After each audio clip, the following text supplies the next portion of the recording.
So we were already talking about fraud before this whole thing got fired up. Yep. Fraud ain't fun. Fun is No. fun is fun.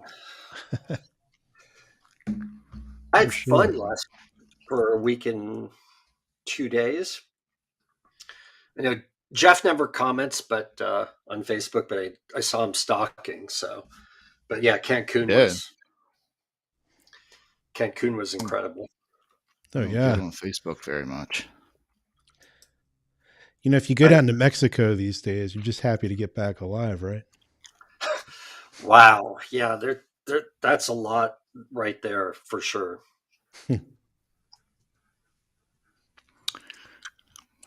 But I Mm. They think Cancun, for the most part, if you stay in the touristy spots, you're good to go. Yeah, if you Yeah. go anywhere outside the US and it's late at night and it's a dark place, I'm not saying you deserve anything, you clearly don't, but that's where things go sideways. So those folks that got kidnapped, apparently the cartel just handed over 4 or 5 guys to the U.S. Um, Yeah.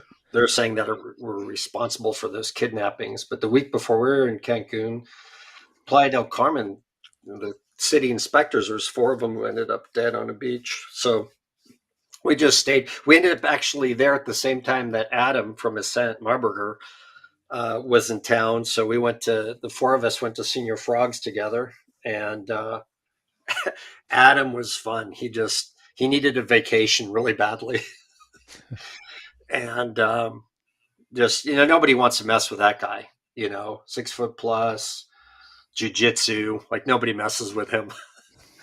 But versus a little twiggy guy like me, actually at the bar, there's one guy shoulders out. He was big, not as big as Adam, and he kind of kept bumping him every time we watch around. Adam's 2 drinks in, and he's like, I don't know why this guy's doing this. Oh, he could have folded him like a Pringle. So, I'd love to get my daughter in jiu-jitsu. well, you got a good contact in the industry. Adam's the real deal. Now we've got a really good a really good gym here in the town. Yeah, I know the owner. Yeah, like you being a dad, my kids are 17, 19, 22 now. You want to see them being able to, especially my daughter, who's the youngest, to You're going to protect. get cut off in 4 seconds. So that stuff's great.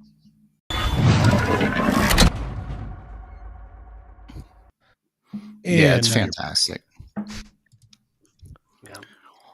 yeah, I'd love to get my kids into some of the fighting arts, more for Yeah. the discipline, not because I'm looking to see them be able to protect themselves as a first priority, but just It's a great priority, though. think about, yeah, for sure, but a Yeah. better way of understanding people. But Mm-hmm.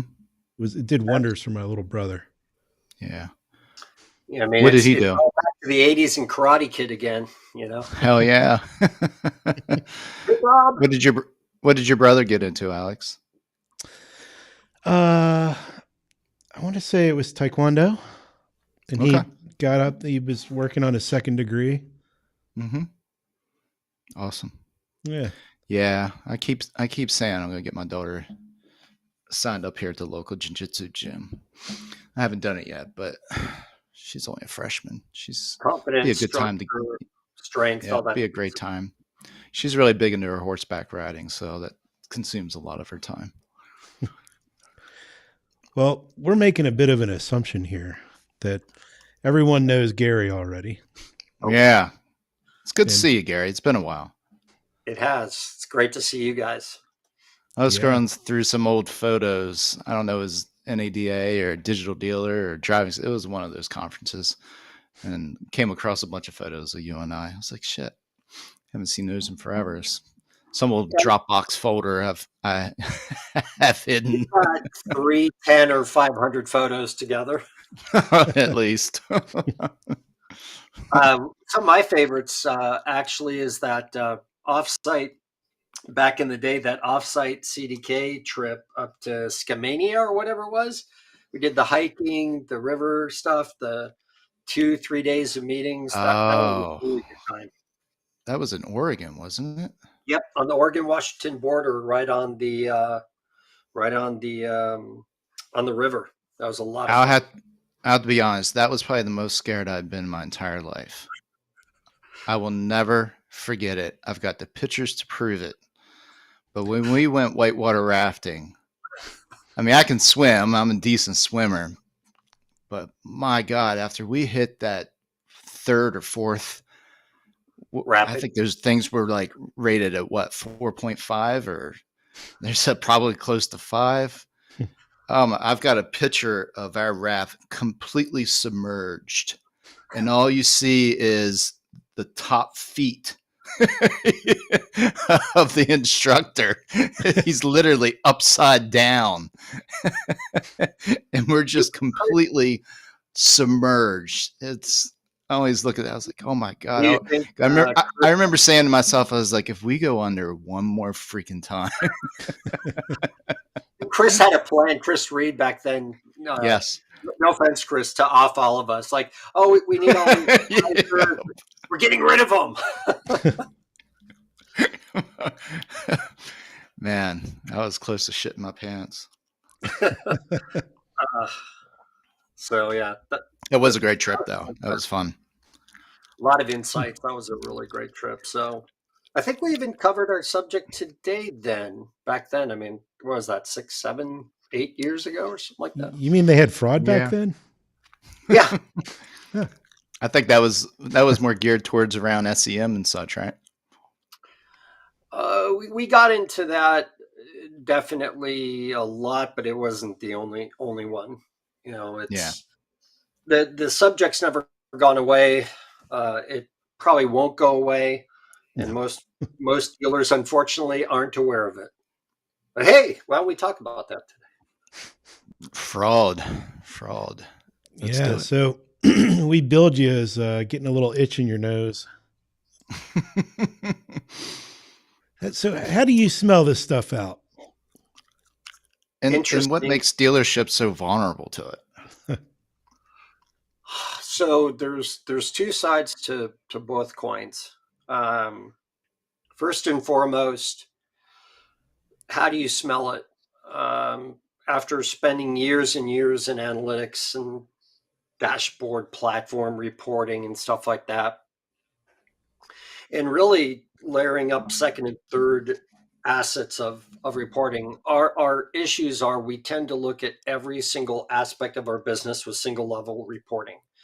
And the cool part about digital is you can wrap that around. So for example, if you're looking at how well you're doing in organic locally, you look at your analytics. Are you also looking at Google Trends? And are you looking at a tool that most dealers don't know they have, their Google Search Console, which is, it used to be called Google Insight for search. It's the only place in the world you can tell the health of your website. So wrapping those things together, second and third layers of data reporting, whether it's a third-party agnostic tool, an SEMrush, a SpyFu, a Moz, if you're talking about SEO or SEM, or your own tools that you have for free, again, underutilized. Once you put those together, things start falling right away into your purview that don't make sense. It's the first level of, 1, normalizing data, 2, seeing market opportunities, and 3, spotting fraud. And I'll say this, 15 and a half years of consulting with dealerships, 23rd year in the industry. I've never walked into one dealership that had all their ducks in a row. And that counts some pretty smart digital marketing experts and gurus and ninjas and Jedis that have been on the cover of magazines, recognized by maybe possibly a certain automotive industry publisher as 100 under 100, to not use product names. There's some good people that come out of that, good people recognize, but I'll tell you, a lot of folks that we've seen in the last, since we've all known each other, which is over 15 years, that they can get tripped up. And most of the time it's right there, right in front of them. So we're not checking data with more data and layering it up in a way that the logic comes out right away. It's single point data reporting. Do you think the vendors are even aware that they might be doing some things that are shady? Wow. So my blanket answer is yes. And that's not to rule any single vendor, because no vendor, ourselves included, although we prefer partner, uh, no vendor's flawless. Nobody who's providing a service or a product is peerless and perfect. It's impossible. The moment you We're add all humans. right, the moment you add a human element, there's going to be a problem or many problems.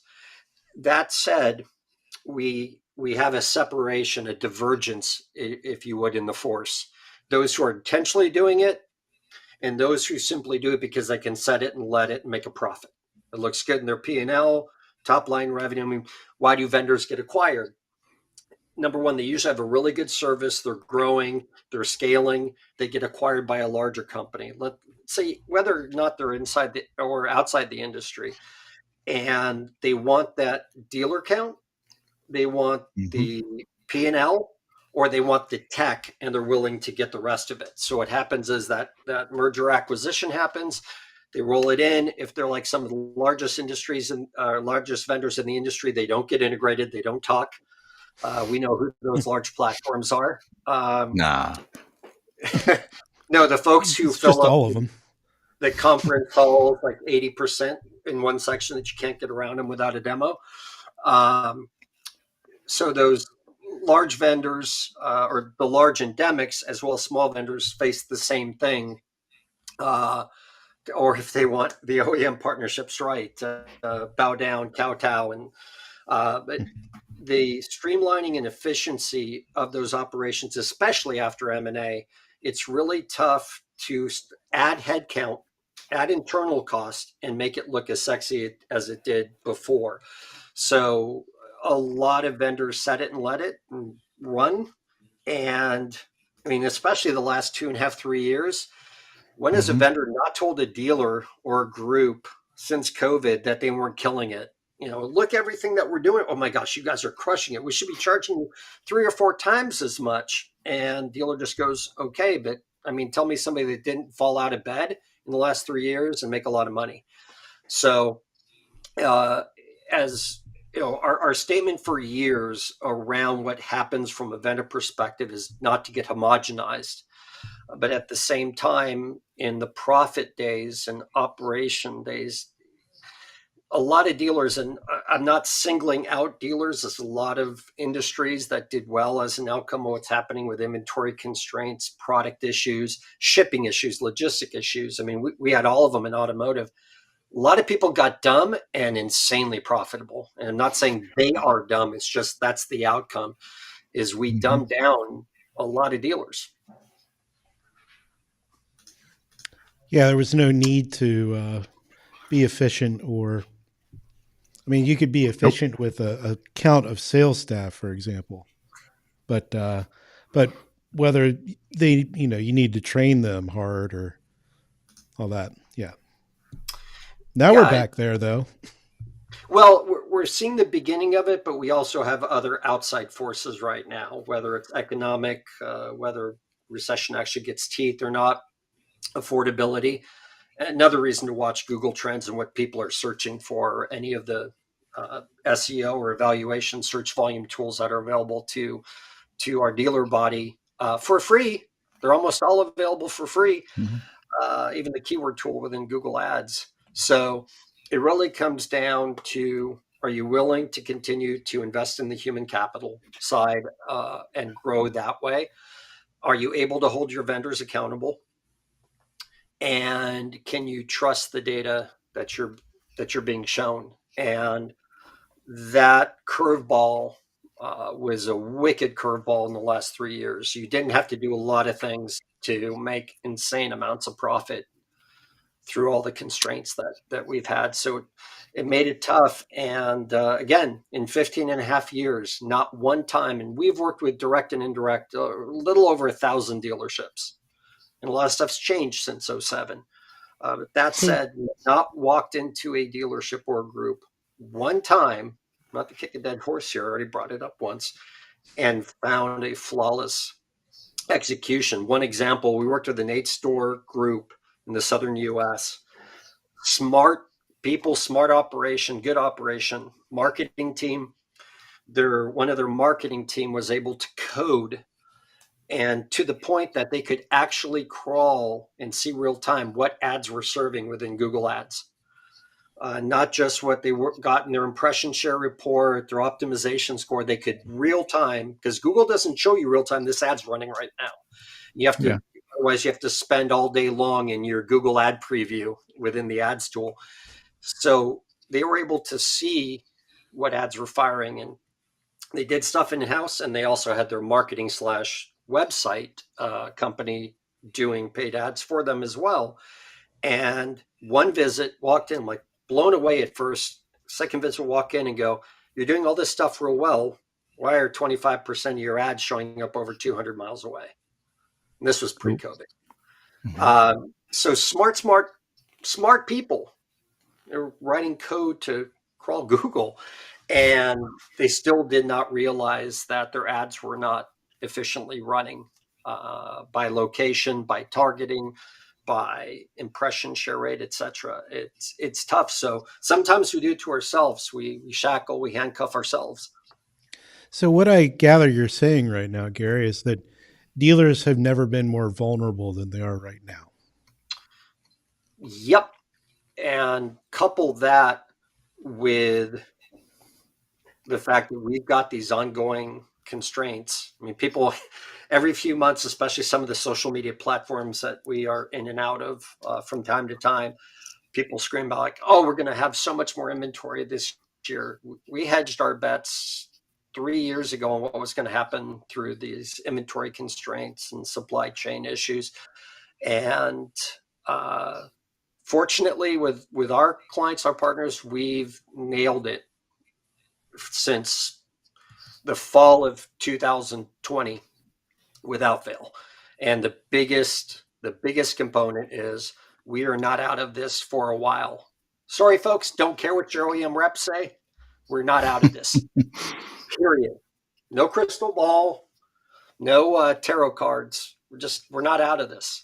So measuring, looking at analytics, diving deeper than vanity metrics. So sick of vanity metrics. Still hearing SEM vendors talk about impressions at the opening of their monthly accountability call. Like, "Hey, here's how many impressions you got last month." No, first question is, did we hit or miss our objectives? Did we get leads off these campaigns? This is where we were underperforming. I love those performance reports. Like, "Oh wow, we caught this anomaly yesterday preparing for our meeting today. We caught this anomaly from 2 or 3 weeks ago." And our first question is, why were you not watching it every week and seeing that? Now you're telling us you found it.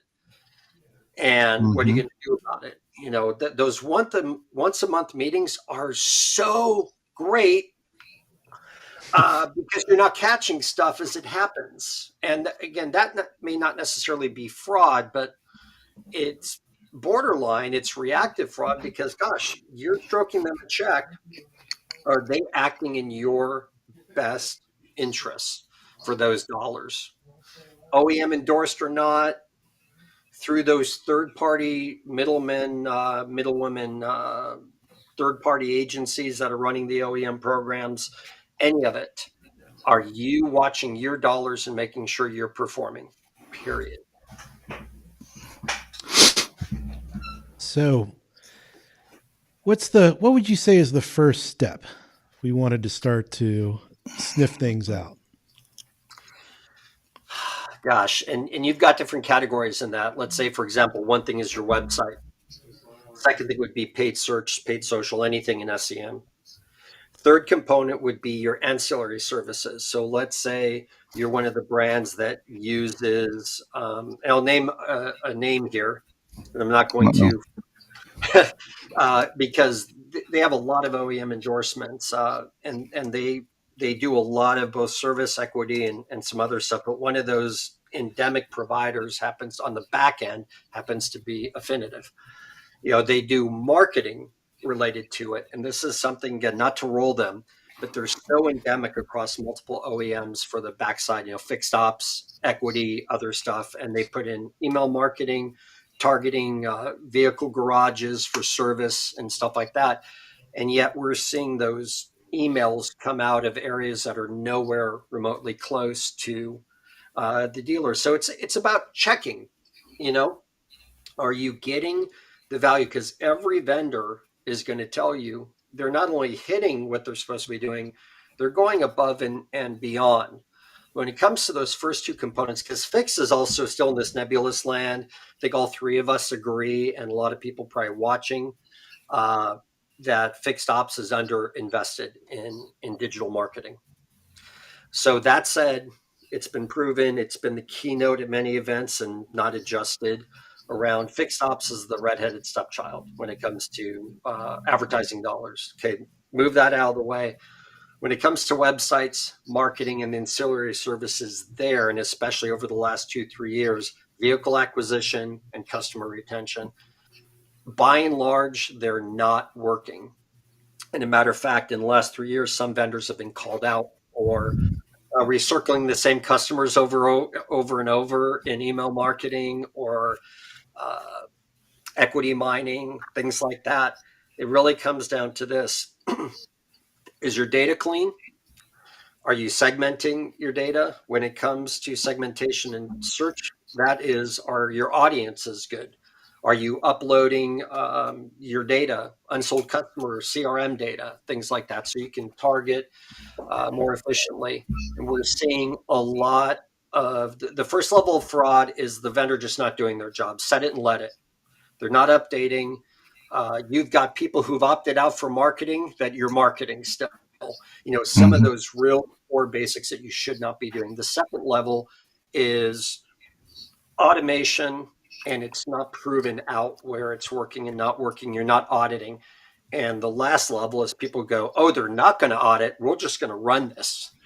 You're doing your email blasts. You're a Colorado dealer, and 80% of your clicks come from Florida. And, well, yeah, the vendor uses Amazon Web Services, and they just happen to have one down near them. No, your clicks should not be coming, not your sends. No. Your clicks should not be coming from 1,500 miles away. So the first audit on that, if it's clicked to your website, you go to analytics, whether you haven't installed your GA4 yet, or you're still in UA, you go to your email marketing source medium, and then you click second dimension in Google Analytics and put city or region. Done. It takes you 15 seconds to do that operation in analytics. And again, they're not doing there. If it's SEO, are you mapping that up against your search console? So fraud has different degrees. We're seeing a lot of incorrectly run search marketing. That's been the big one over the last few years, especially when dealers dialed back because they didn't have the inventory. And then all of a sudden the drumbeat in the last 6-8 months has been bigger and bigger spending. You're seeing ads that have not been touched in 6 months to a year that are spending for campaigns that don't have the right APR. They don't have the right landing page. You're hitting a 404 page error. I mean, your vendor hasn't touched it.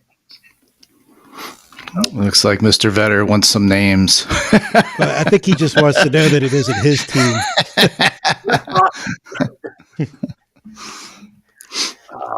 Is there a way to set up in Google Analytics maybe a quick dashboard for fraud? Because you're talking about how you can set up those different reports. Would you be able to sort of encompass all that into like a single dashboard that you could switch over to quickly? Single dashboard, no, but there's ways of creating secondary filters that are easy. If you've been on Data Studio, not just the traditional Google Ads views and properties, but if you've been using Data Studio or one of the larger, let's say you're a big enough group to have Adobe, which is really expensive, but amazing data, is really take the time to make those derivative filtered reports. Let's say, for example, looking at demographics or areas instead of just looking at clicks. And you are handcuffing yourself, dealers. You are handcuffing yourselves if you look at clicks, impressions, click-through rates, anything besides conversion and intent type traffic backwards. You can work it both ways.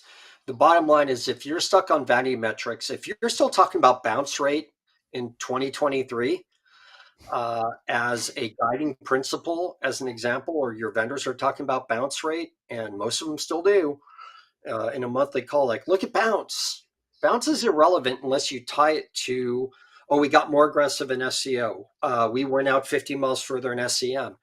You know, the further out you get and the more efficient you get in your marketing, you're going to increase bounce by default. And it's still talked about. The bottom line is conversion, efficiency, something that's not being talked about a lot. We're all over it with our clients, is how efficient is that spend? Cost per lead, cost per loss. A lot of the third-party tools, if you have an SEO bill, a true SEO bill, where you're actually getting more than one page of content a month and 2 meta tags worked on for $4,000. A lot of vendors that do that. If that's your SEO package, just ignore me because you're not getting SEO. You're not. No. Nor is somebody coming in screaming about offsite links in 2023 either.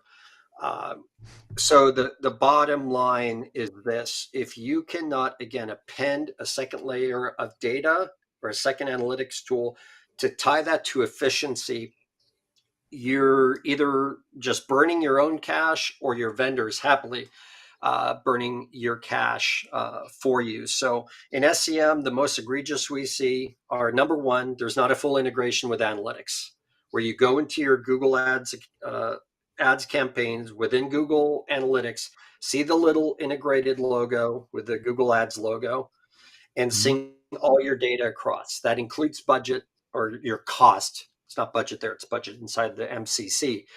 If you're seeing your cost, your clicks, and everything else, then you can turn all that data inside out. If you don't have that fully integrated, number one, you should fire that vendor after you mandate that they do integrate fully.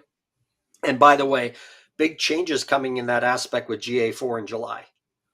Big aspects coming, because we're going away from source and click type performance to event-based performance. So there can still, by the way, be intentional and unintentional fraud in how your events are set up, because it's still dependent on you or your vendor to set up those events properly within the new GA4.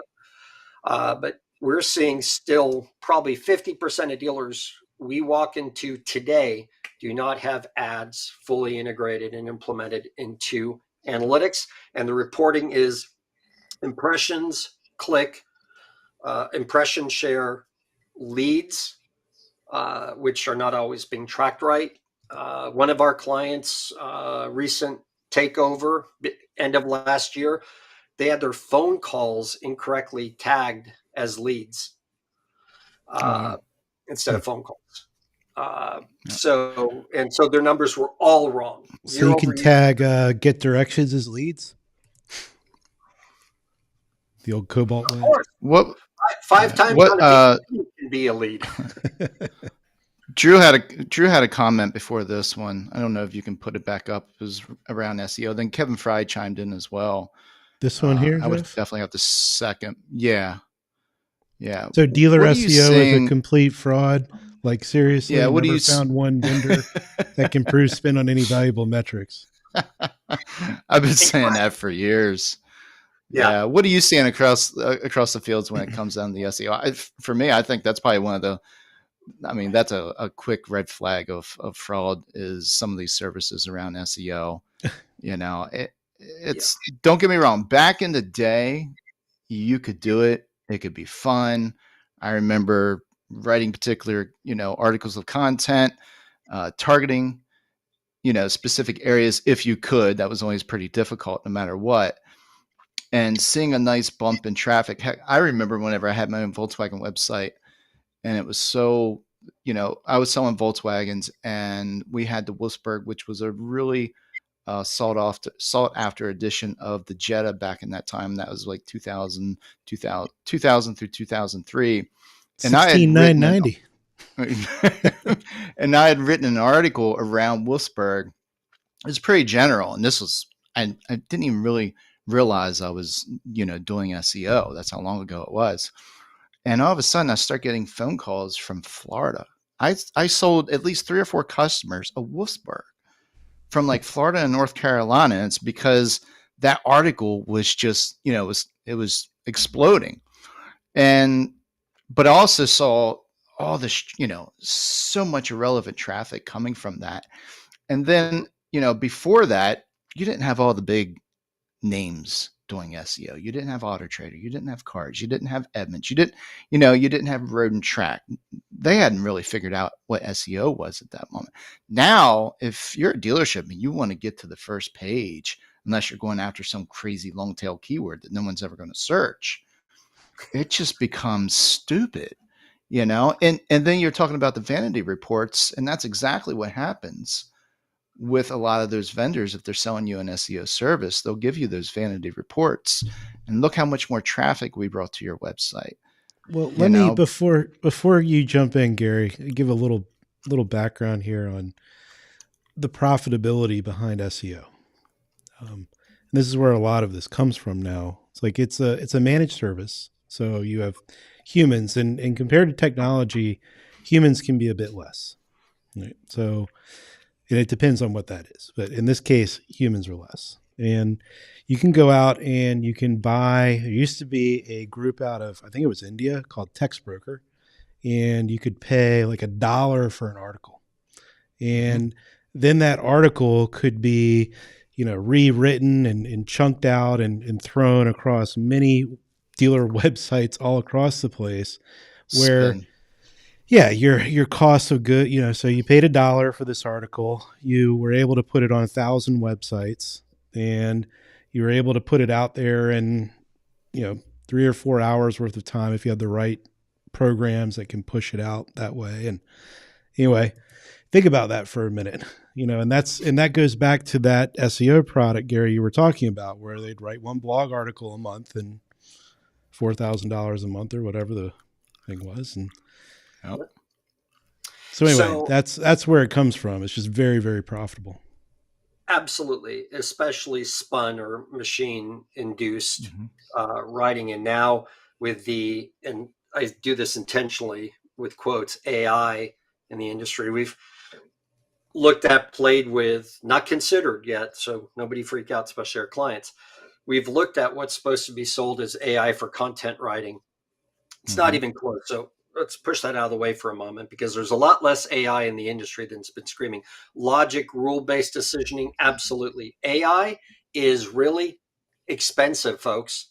If you're spending $2,000 or $3,000 a month, something, whether it's CRM, whether it's websites, whether it's chat tool, and you've got something for $1,000 or $2,000 compared to IBM Watson at your local hospital, that's about $500,000 a month. You're not paying for AI. You're not getting AI.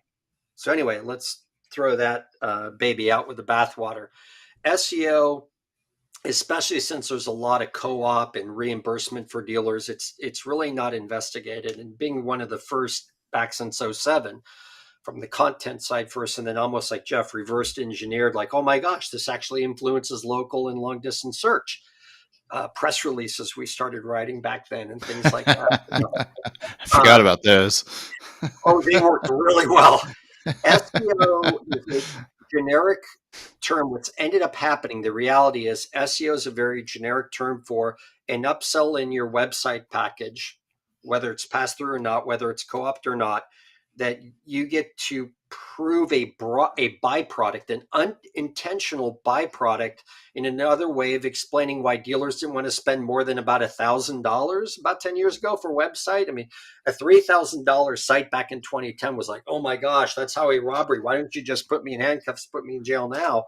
Or just, bring Vaseline next time you're in, pardon me for that. And, let alone dealers underinvest in the area that gets more traffic than anywhere. It's like, I got a $25 million facility and I've got a $1,500 a month website. You got that backwards. SEO is a commonplace explanation for any lift or not in local search. You're being beaten SEO, you have to buy this. We're doing a great job in SEO. Your bill's only $4,000 a month, but look, we can show you that it's worth $40,000 a month because look at all this stuff that's a pitch worthy or monthly accountability word track that happens a lot. The bottom line is this: are you eating more lunch, or are you having your lunch eaten in hyperlocal search?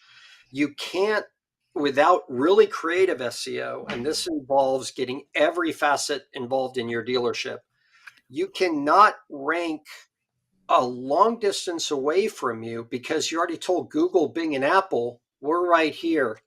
You're not over there. They're not going to let you rank over there. If you're dealing with a state line, if you're Illinois, Wisconsin, if you're Portland, that Washington, Oregon crossover, you're not ranking for another state. Yes, you'll be found. Yes, your inventory is going to be searched, but you can't SEO for a city name you're not in and you don't own. You can get it as a byproduct. So SEO is very heavily misunderstood. It takes a lot of work and it takes a lot of involvement. As one example, look at where you RDR cars that's not immediately your city, your backyard. This is one example. We fell backwards into this about almost 10 years ago with a dealership of ours that added a luxury brand. And the next store, there was second in their state or in their AOR. And the big metro is 15 miles away. And that's where the other same brand dealer was. But being as how they started RDRing cars, we got the BDC involved, created a non-navigable landing page which had that city name in it, and you started getting all these direct clicks in CRM follow-up and direct other way of seeding it into chat and other things like that. And all of a sudden, Google, Bing, Yahoo, the search engine spiders start seeing IP addresses in that city, hitting that website. You now have relevancy, and your SEO can start going up from there. But the way that SEO is sold is absolutely fraudulent. You're not getting the content nor the actual technical SEO work, schema markup, website code updates. Hello, it's the web devs company. It's their code. You're not working on it. That makes SEO fundamentally crap. And most of those that sell it are underserving the dealer. So it is fraud. Yep. So I'm laughing at Kevin's way to put it. I know. Yeah, I just put up. Yeah, absolutely. Yeah, and again, the drumbeat of local citations work, folks. You don't own those. You manage those. You don't own DealerRater. You don't own Twitter. You don't own Facebook. All those inbound links are BBB or Chamber of Commerce. Leverage those links, own them, manage them. But at the end of the day, if you think your core business part of SEO is not protecting yourself and then growing incrementally, but actually attempting to write, 50 blog articles a year in this rogue website and getting 10 inbound clicks to your website is the value of SEO, you've got it dead wrong and your vendors have it dead wrong. So Google's updated how SEO works, their algorithmic updates around it. The bottom line is you better have unique content that gets really good clicks, and especially local clicks, and ends up converting. And that's just the bottom line. And again, the same thing in a lot of this, let me level set for a moment. Whether it's SEO, SEM, pop-up tools, bottom line is this. Most of what you're buying, this is the big, except for most people should know this is the big fraud alert, especially the agencies that have been around for a long time, that all of a sudden got digital in the last 10, 15, 20 years. Most of those products are resold. They're not managed in-house. And heavily integration tools, pop-ups, like things that keep people on a page, won't let them leave the website. Those are resold products. SEM for a lot of the bigger marketing companies is being managed by somebody outside the company. So your performance manager, after you're done railing them, hopefully, has to go call somebody outside the company or ancillary to the company, secondary division, third division, and talk with somebody who can actually do the work. If you can't measure it right, you're going to be You're going to have the wool pulled over your eyes. The bottom line is the biggest part in fraud that dealers are dealing with is the products and the services that they think they're getting directly from those companies are white labeled somebody else's product. You can't fix it. You can't upgrade it. You can't fix the code. You can't do a lot of stuff because the agency you're paying does not do it. They don't know that platform. They don't know paid search. They don't know SEO. It's subbed out. So that's the biggest thing that dealers should be cognizant of.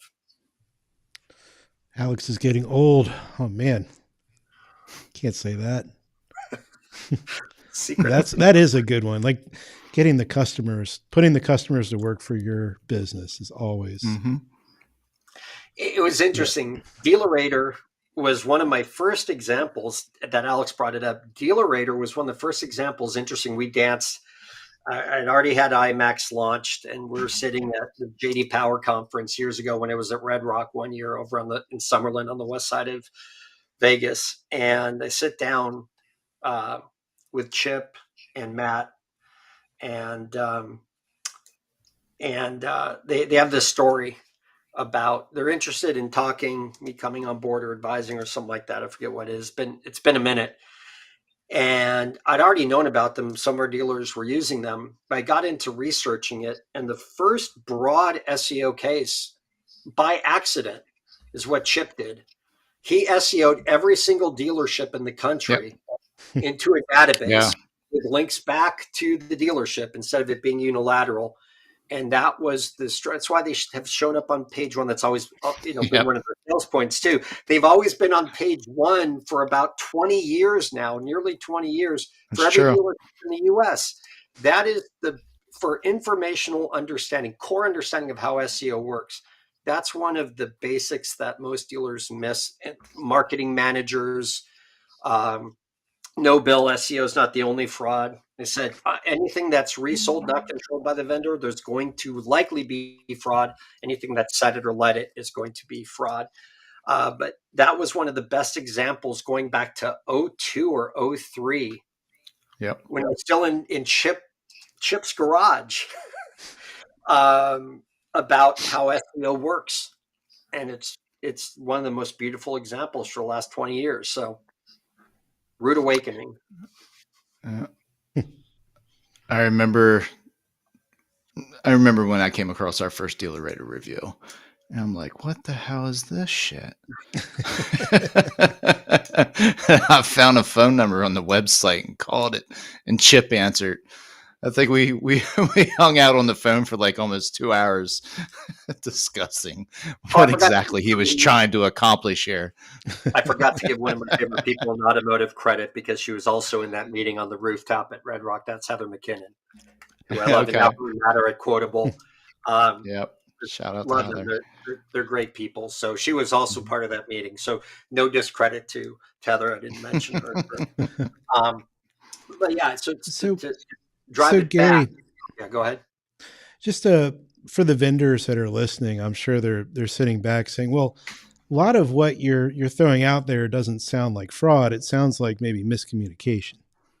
And it's hard to get in front of dealers on a everyone tries to strive for a monthly or quarterly meeting to try and explain or check up and whatnot. And that's like a dealer could spend his entire life on the phone with vendors, and it's not fair to try and do that. So what would be a good way for the vendors to work with the dealers a little better to make sure that this term isn't getting thrown their way?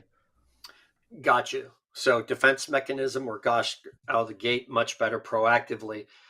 Is make engagement with dealers about what their objectives are. One of the nails on the chalkboard experiences for me is vendor for such a product or that has the responsibility for these campaigns. They do their monthly call or their quarterly call, and then they say this: what do you want to concentrate on for next month or next quarter? You're getting paid to do that. You should be the one bringing the strategy. Yes, it is a cooperative, and it's very important to explain it that way. And the dealer should know, hey, we talked with our rep today. we are getting these trucks off the truck in about 2 weeks. They just cleared the port. They're on their way.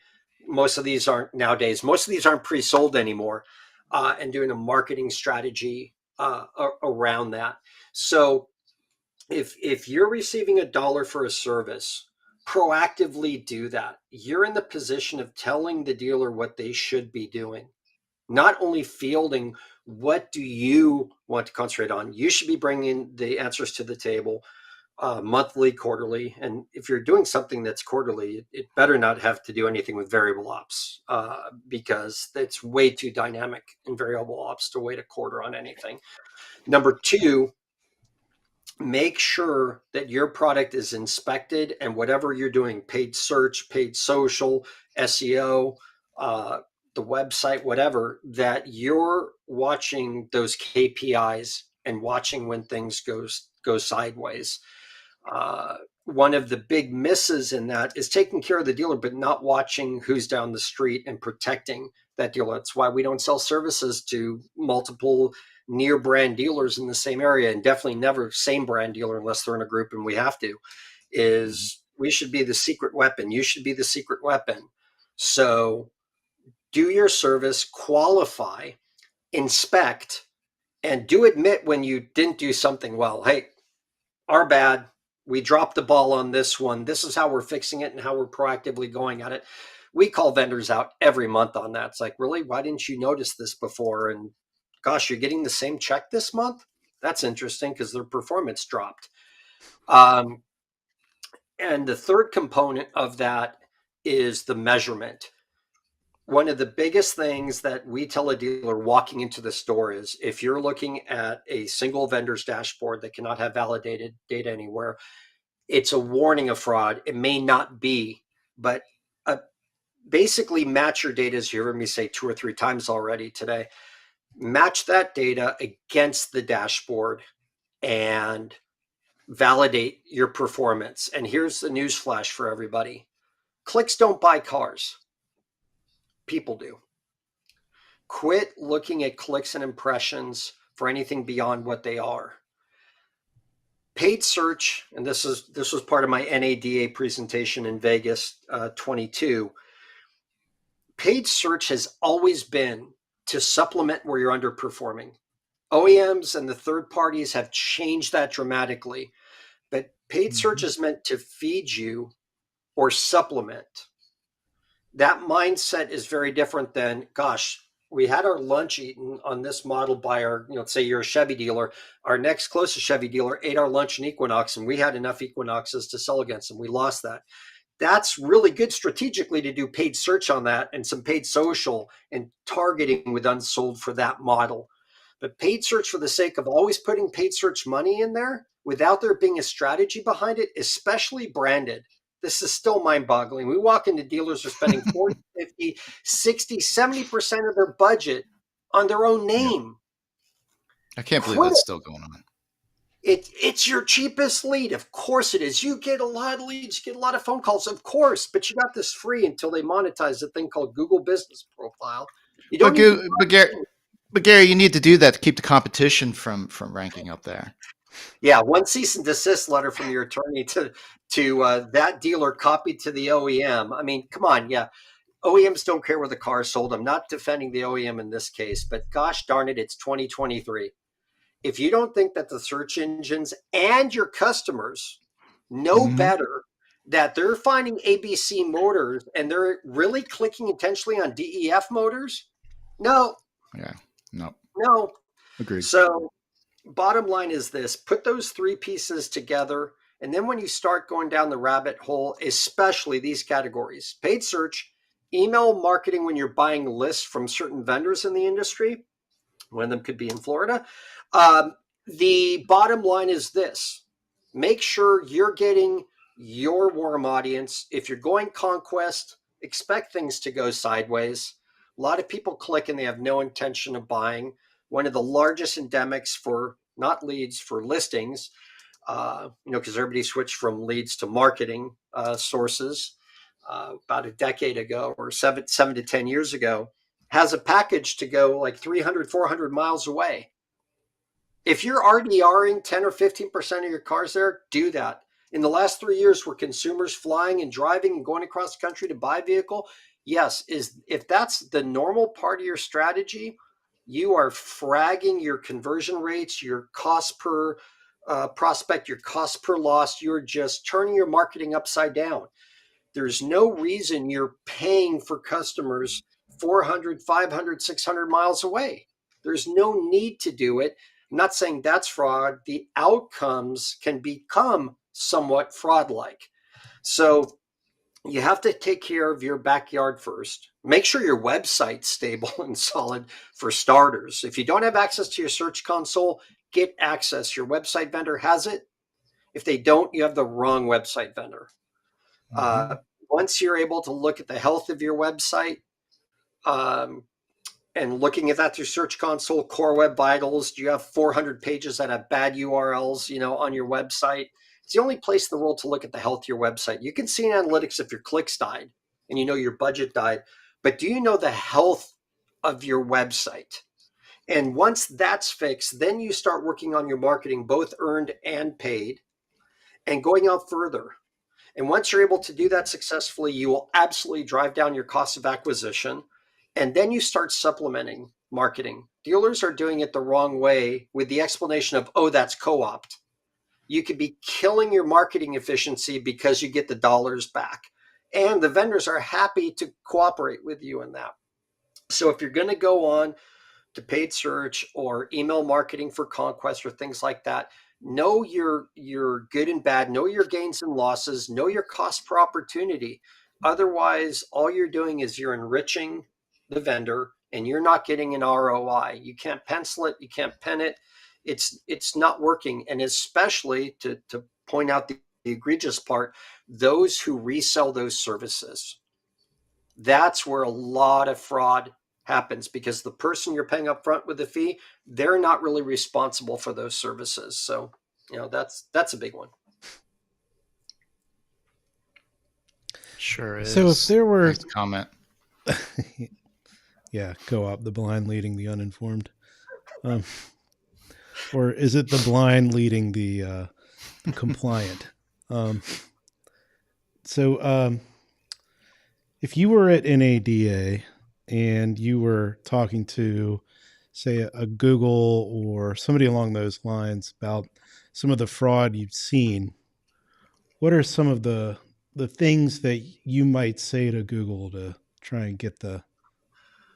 Well, step one, if it's anything to do with paid, and this conversation actually happened with me at NADA Just in try not Dallas. to go there, Gary. Engaged 4 people from Google walking out of a booth. Number one, they're not following best practices. They're not fully integrating the Google Ads account into Google Analytics. Number two, they're covering up where the click shouldn't be going. The setup is so important. We've walked into, and agencies are getting better, but there should be flags within Google and Bing system that if there's no do not advertise areas, your exclusions in your advertising within those ad platforms, if you're in Texas and you don't have New York blocked and Florida blocked and California and Washington, just as examples, you're likely going to end up getting clicks there. Now, again, you can't control the machine. Google loves spending over. Google, by the way, for those who don't know, in their use rules, they can spend 20% over your daily budget. I mean, and that's fine if it's really efficient, works well. Why not? You're getting more leads, more phone calls, more ups, more store visits. The bottom line is, if these integrations aren't working, there should be flags in the back end of those systems saying this advertiser is no longer able to advertise. And I went to the folks at Google and said, you should be removing these vendors. And some of these vendors are large. They have thousands of dealerships. They're not running paid search right. They're not running paid social That's right. scary. Yeah, and and the dealers aren't holding them, accountable. Well, they don't know how to. Yeah, so go into Google Analytics, look at the first clean operation you should be doing for accountability. You go to your source medium. I think I already said this once. Go into your Google CPC or Bing CPC and drop a second dimension for city or region. You should not be firing ads 1,000, 2,000 miles. I mean, there are still dealers advertising the whole country. I mean, I'm able to run a live search, not ad preview. Are these? I assume these are Bentley and Lamborghini stores, right? That's what I was thinking. Yeah, volume brand stores. Not as much the Highline stores, but volume brand stores. And it's just mind-boggling. Again, 1,000+ dealers. Jake and I were in his area the other day, went and dropped in some dealers. We can spend 5 to 7 minutes in a parking lot and have 2 hours of conversation with that dealer in 5 minutes in the parking lot. First, we walked into the first 2 dealers on Monday. Neither had UTM codes in their Google business profile links to their websites or their posts. Ads running way out of control. I mean, these are things that you can tell in minutes as a consumer, on my Wi-Fi on my phone with my laptop. So it really does come down to the knowledge, the human capital. What did Bill ask? So are there ways to tell what fraudulent subcontractors are being used by otherwise reputable vendors? Wow, that's a great question. No, after digging a lot, we get to find out who they are. There's no tells except for some of the redone tools where you actually look at the source code on the dealer website and find the code in the script or in the Google Tag Manager, and you're seeing that consistent. I mean, down to the point, bring up analytics again and tag managers. We onboarded a client in Southern California last year, 750,000 events, because they were tagged that way, were not coming from California, with the most coming from Texas, New Jersey, Michigan, and Illinois for this import brand dealer in Southern California.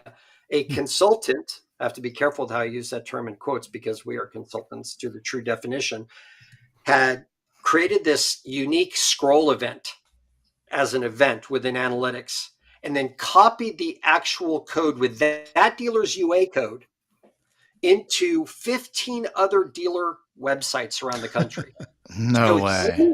750,000 events in 9 months last year were attributed. Just go to the host name and you can see all the other dealer URLs inside their analytics because the scroll has been captured, and somebody did not properly tag.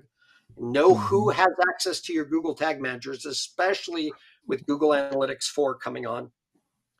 Wow. GTM control is critical.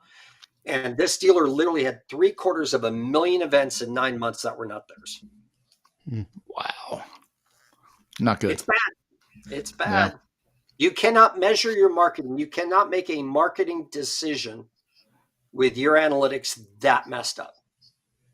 No. And you can filter it, but not only that, Google sees a ridiculously low conversion rate, and it's costing you more money just in your backyard to advertise because you are a really poorly converting website.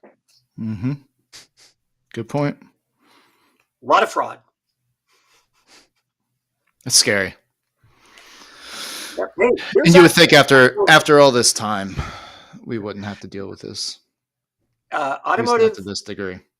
Automotive internet marketing, fun fact, started in 1994 with AutoBytel, which is now AutoWeb, for those who did not know that. And that was a dealer looking for more ups. Pete Ellis Dodge in Southern California. Pete Ellis started AutoBytel in 1994, followed by Edmunds, KBB. Trader took actually a couple more years. Auto USA. Yeah. We're in year 30. Stone Age. Automotive internet, half a car. Automotive internet has drank, got married, had a baby, was starting to drive before that, and we still can't advertise properly. And here's another conundrum. I started selling cars in 2000. The average closing rate in 2000, 23 years ago, was 5 to 7% off internet leads.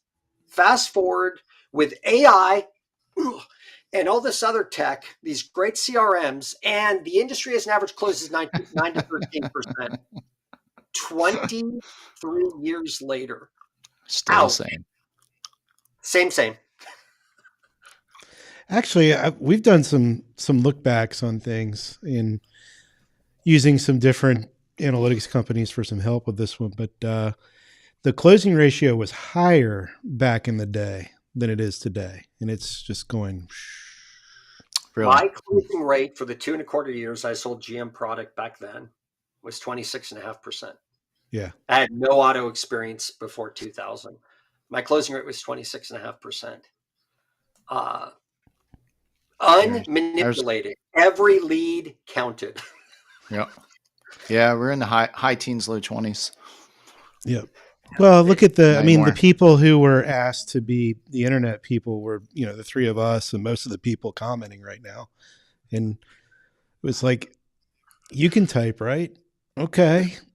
These things called leads. Can you do something with them? And we just kind of figured it out. Why don't we call them ups like everybody else? Every other category, it's an up. Did you have that? What'd you do with that up? We call them leads. Well, I think our closing rates were so high because we were so stupid.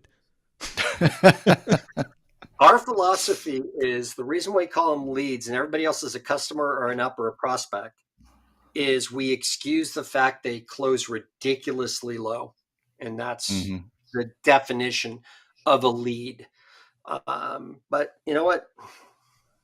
What say you? Yep. And Brent Weiss is not more important. Please tell him we said that. Hey, Brent. You're talking with a Canadian? Wow. Love Brent. Love Brent. One of the smartest cats out there. All right. Well, we've passed our hour. Yeah, Gary, you've just been dropping bombs the whole show. My goodness. That's awesome. That's all Gary does. He just drops bombs all the time. True. Well, we get nastier with our clients, obviously. And I've been very well behaved here, PC as I can be. But yeah, if you can't correct what's not working well, you can't do what is working well. You can't not know what you're not doing and then know what you're doing really well. It's all one big. It's marketing and advertising. If you can't do it right, you can't do one part of it really well. So, yeah. Well, we definitely appreciate your time. If people have some additional questions, maybe they want to reach out to you on a personal level. I don't know if you'll throw out some names, but if they want to get a hold of you, what would be the best way to go about? Well, they can go to imaxweb.com and find our website, imacsweb.com.